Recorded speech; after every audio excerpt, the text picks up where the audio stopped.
Update ko kayo mga loads sa ginagawang oven. Ito na siya guys, oh. Buo na siya.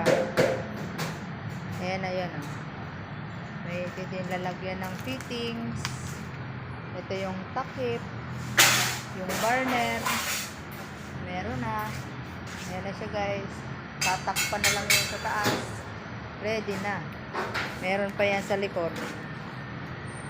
So, ayan na. May takip na yan sa likod. Ayan. Tatakpan na lang yan sa taas. Yari na yan guys. Tapos may takip.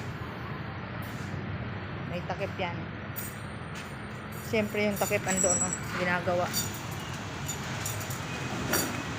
Yung takip.